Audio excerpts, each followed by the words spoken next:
TiborasaurusRex here. I'd like to do a segment on modifications and improvements that can be done on the Saiga 12 smoothbore autoloading shotgun. As you can see, this is the same weapon we've had on the range the last couple days in a review. Bull Moose had yesterday, he had his brand new 19-inch Saiga 12 out there, and that had the original sporting type stock. This is actually the same stock that I had on mine. As you can see, this one's been modified quite a bit. And what I like to do is kind of just walk you through this particular system so you can get a chance to see some of the things that are available out there. And there's a lot of things that work pretty well on these, and there's some deals that can be quite problematic. So I thought that I've got a lot of rounds to these things, so I thought I'd share with you my experience with modifying these so that you can maybe avoid some trouble areas. So what I'm going to do is just take you on a quick walk through this particular weapon system, and then we'll back up and go through each component in more detail. So as you can see, this is the original stock has been removed. This has been outfitted with the Ace side folding stock. This has been also outfitted with the M249 saw pistol grip. The trigger group has been moved forward from its original position at the rear of the receiver. This has been slightly modified here as far as the safety stop mechanism. You'll notice a turned up bolt handle. That is not original, obviously. And we'll have quite a different hand grip here. This is a fugly stick handguard. And then the barrel is slightly shorter, and it has the A1 type flash suppressor on it. High visibility sight. Those are the main, and of course the Duracoat camouflage pattern that I've done on there. Now there's nothing wrong with the original setup with the sporting stock. They're actually a real handy weapon, and they work fine. There's nothing really functionally that's different on them as far as the as far as how good they function.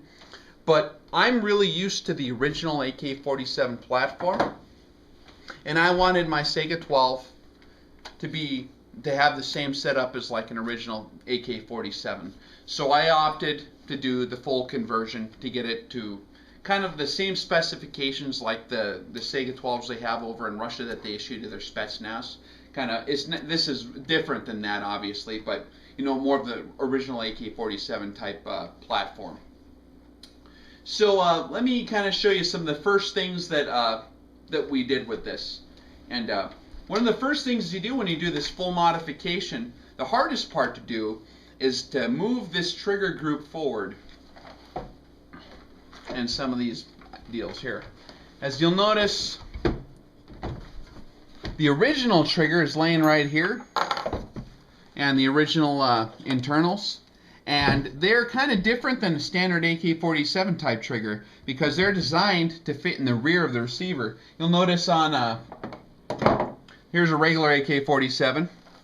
Your trigger group is further forward, as is this one. This one has been modified. Originally on the Saiga 12, if you look on the ones off the shelf, the trigger is going to be placed back here. So what I wanted to do is I wanted to get that forward so that a pistol grip could be placed at the rear of the receiver where the trigger was.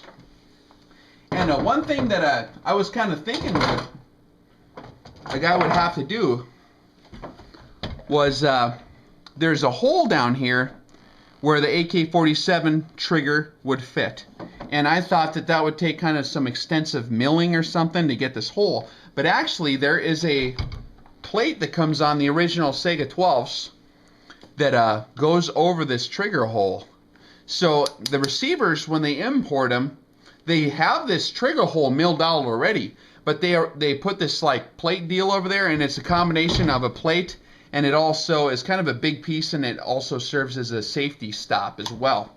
So all you have to do is kind of drill out. There's some rivets that hold this plate on. Drill out them rivets and get that thing off, and there's the trigger hole. And then you basically rivet that trigger in there. And then one of the more difficult parts was there's no hole for the grip screw trunnion. What I'm talking about there is when you move the trigger group forward, here's like an AK-47 receiver, And here's the pistol grip. And there's a square hole that needs to be milled out on the Saiga 12 when you do these, and it's a square hole just like on this. And then your grip screw comes in through the back here, and there's a little trunnion deal, I think that's what they call it, and it attaches your pistol grip on like so. So you got to buy a pistol grip and a pistol grip screw assembly for these when you do that. And you can use like a Dremel or something, and you can mill out that hole and then file it, you know, so it's square. It wasn't that difficult to do.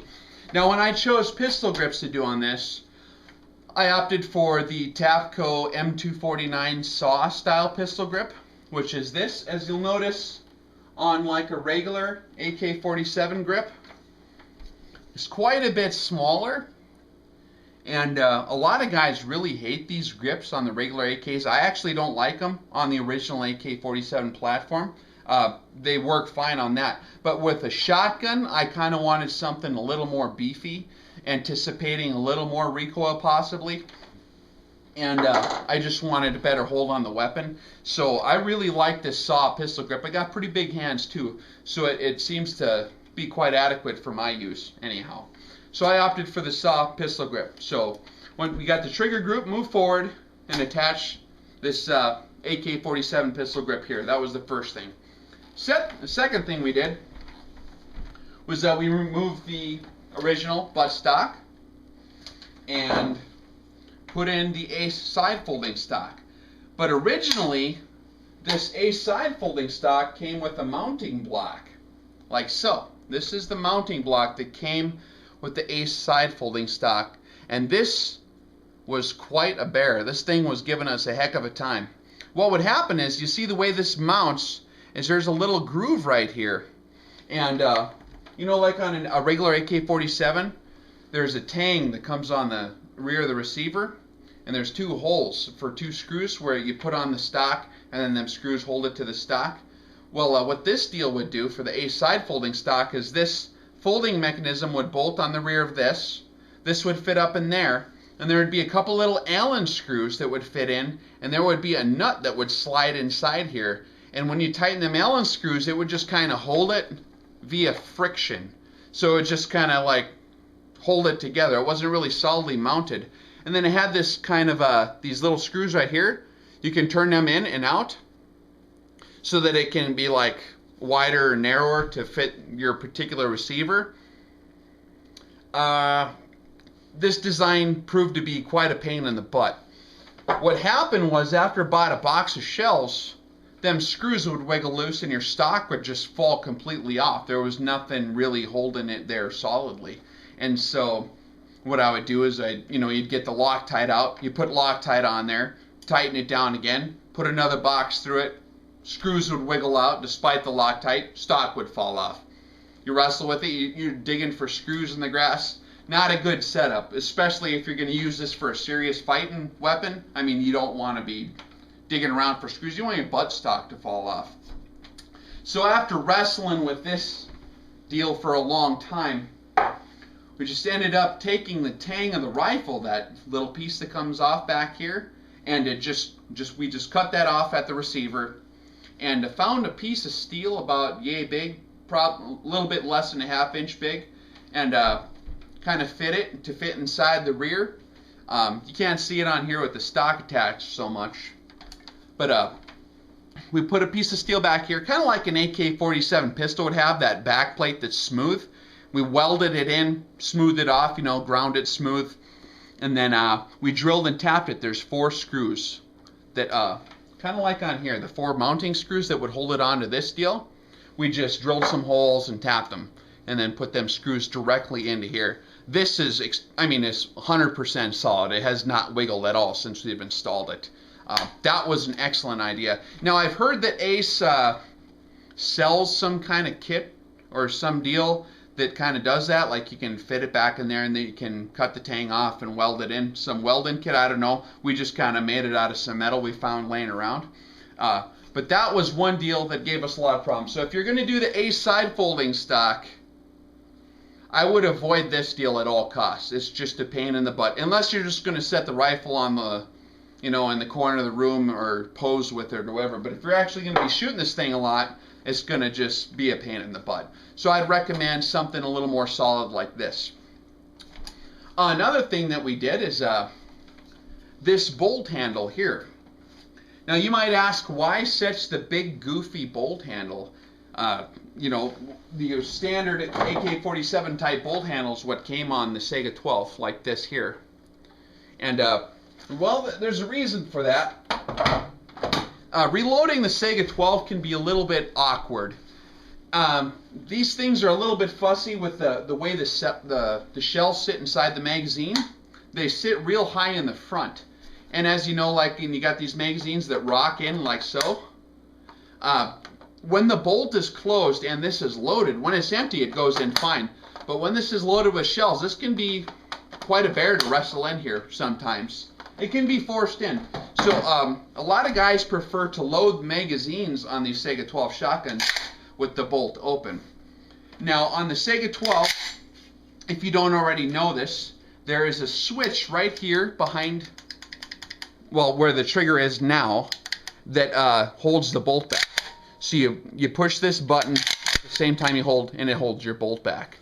So what you want to do when you're doing a reload in a tactical type situation is you want to keep the weapon in a ready position as long as possible. You don't want to have to take it off and kind of monkey with it to get your magazine changed. You want to keep it pretty ready. So I wanted something where you could easily keep in the ready position and then cock it with the left hand without really manipulating the weapon too bad, so you could use your firing hand to hit that button at the same time for a magazine change. So that's why a lot of guys do these turned up Galil style bolt handles. And you'll see this is kind of styled after a Galil. This particular deal, I think they sell a kit that you can add. This one we turned down on a lathe and then knurled it a little bit and then milled off this deal kind of square and then just welded it onto the bolt carrier. And one problem we ran into with this is originally I was kind of looking online, they sell a Galil style turned up bolt handle, and the way they work is we kind of tried to mimic that a little bit, is they cut this bolt handle off like halfways, and then they just have the turned up part here, and then you kind of weld it in on that corner. Well, it proved to be quite a weak point actually. And after firing it a lot, you know, you put a few hundred rounds through it, and those welds, the metal in this part here for the bolt, and the metal here doesn't match all the time. So them welds kind of come loose sometimes. Yeah, it doesn't matter how good of weld they seem to get on it. So it seemed to be quite a weak point in there. So we kind of redid the weld, you know, cut it down a little bit and did some modifying. Got it on there again, welded it, and it just would not stay on. I mean, it came off 2 or 3 times. Finally, we decided to do kind of a monolithic piece. And you can see possibly in this picture that I provided here for you what I'm talking about.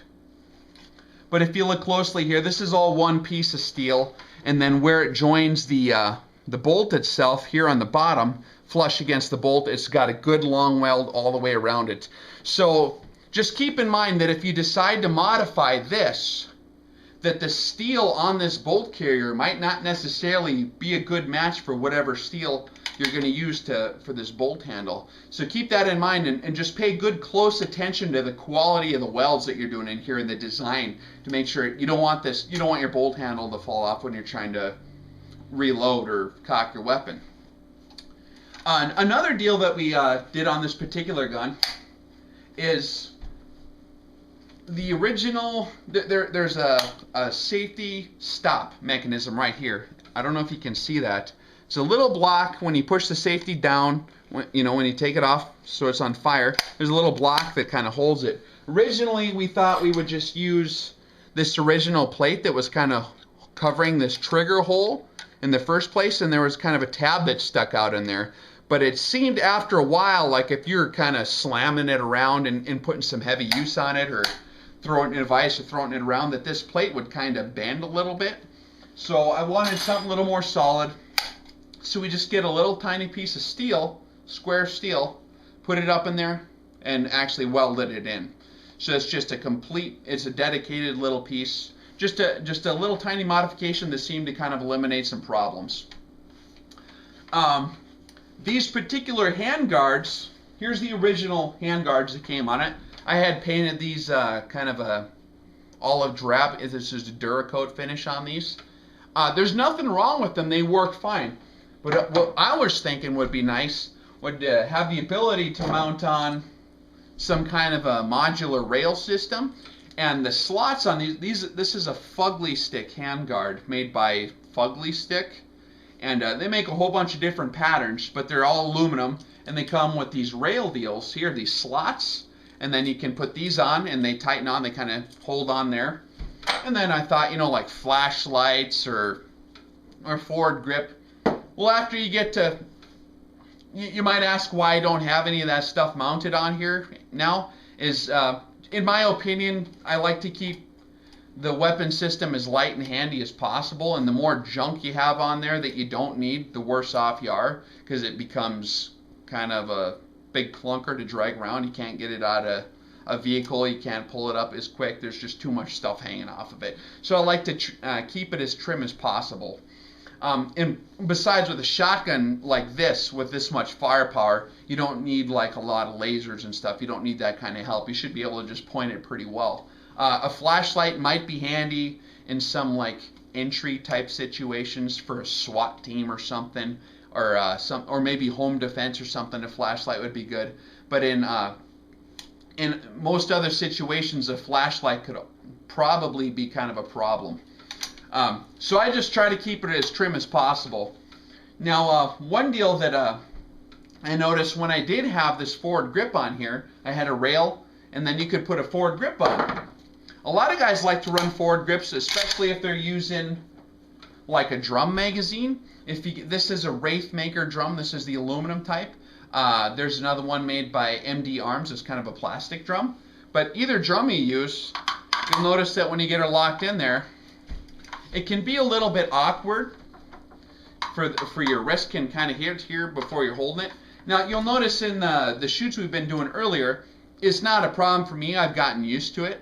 But that's where the pistol grip comes in handy. If you have a pistol grip mounted on here, if you're going to be using a drum a lot, a pistol grip might be a good investment.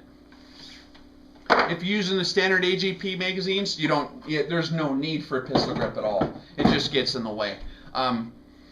One word on the pistol grips. With this particular weapon, it rattles around. It's got some push on it, and there's some torsion on it when you're holding it. I'm sure it's true with any weapon. But you want to get a quality forward grip. This particular one is a UTG. It was all plastic originally, and this thing was kind of a pain in the butt as well. I would recommend spending a little more coin to get a decent quality forward grip if you're going to go ahead and do that. This one I modified a little bit. There's a little nub inside here that was made out of plastic, and that fits inside this rail here on these rails. And that's what holds it kind of tight, and then you tighten this deal up to push that little nub up in between these cracks.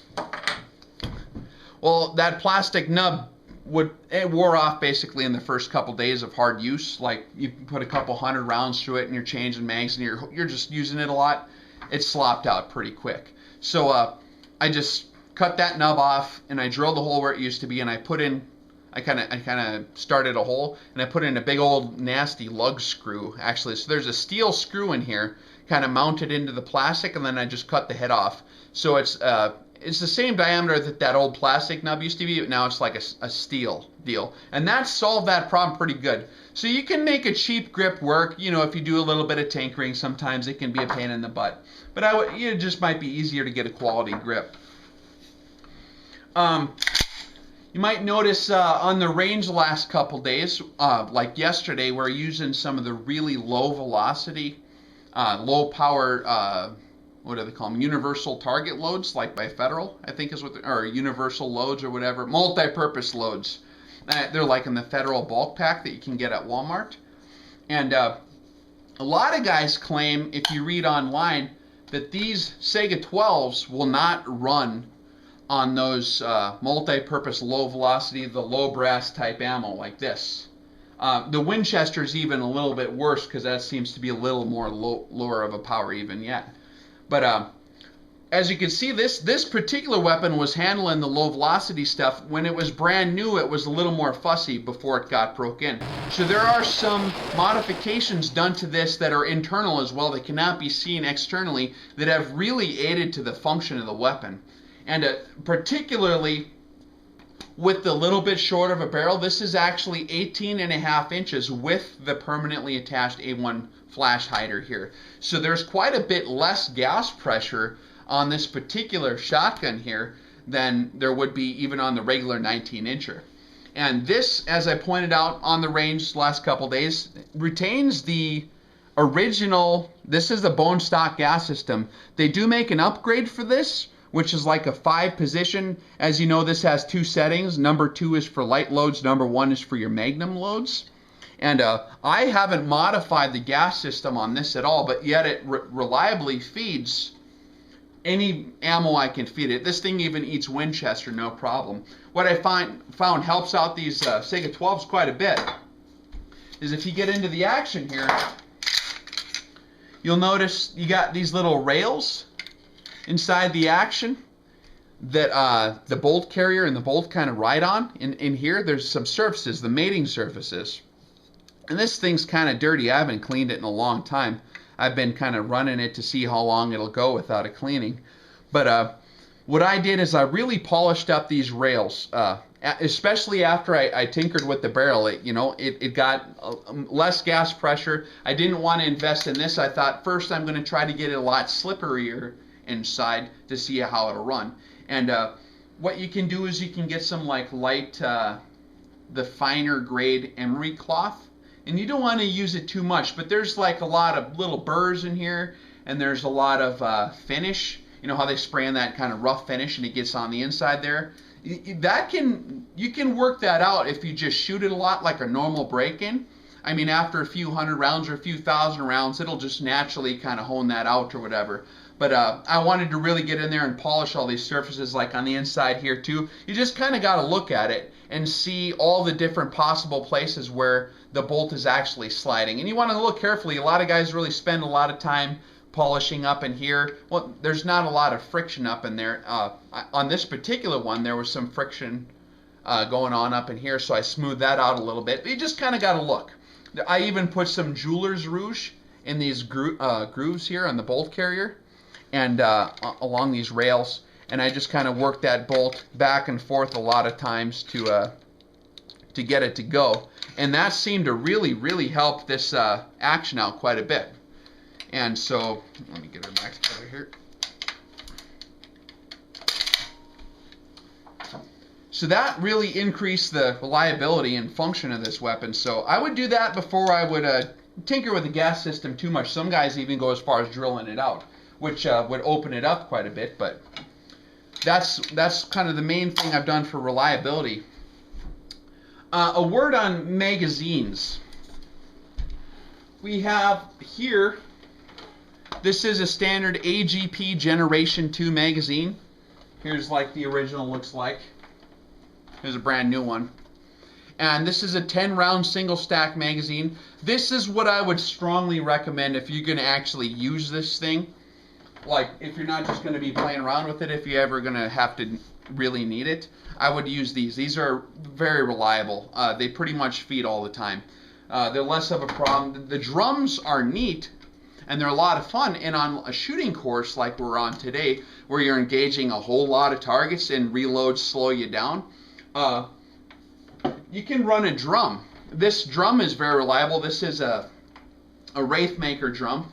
They make an MD arms too. This is supposed to be very reliable, and they run fine, but they're a bit more fussy, to be honest.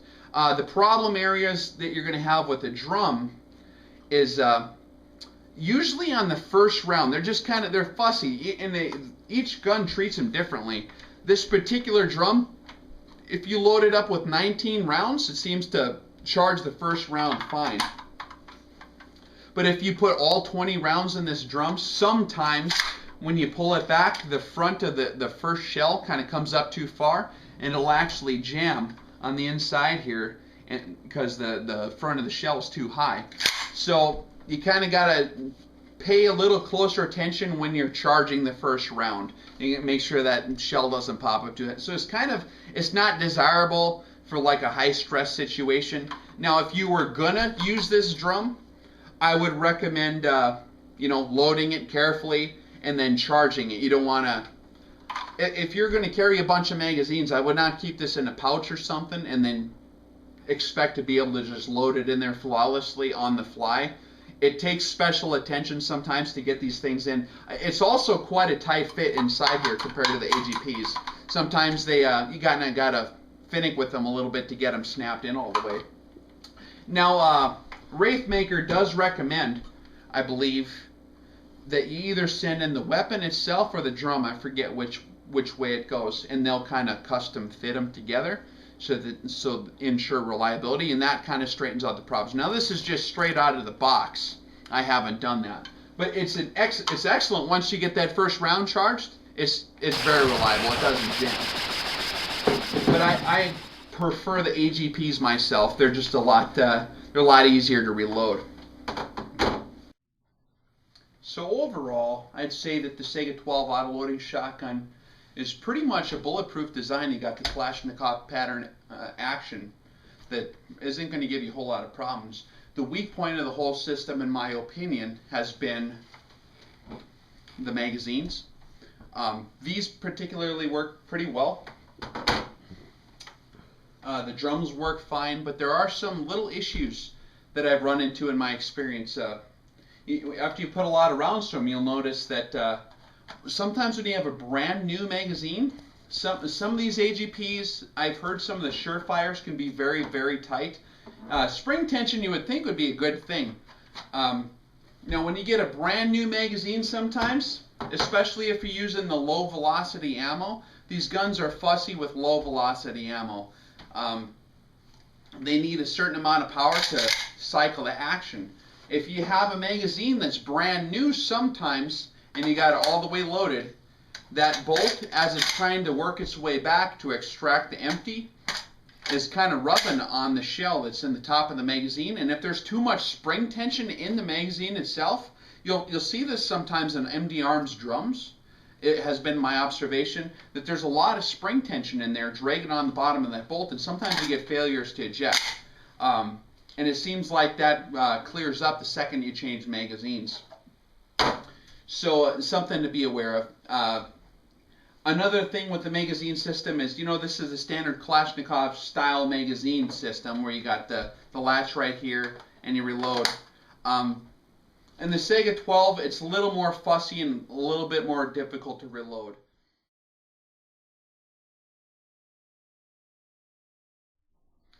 One other thing that you got to take into consideration when you're getting used to the Saiga 12 system and the modifications is the difference in the regular AK-47 as to reloading magazines. I wanted to take a minute here and show you what I'm talking about when I talk about how the Saiga 12 can be a little more awkward to reload than the standard AK-47.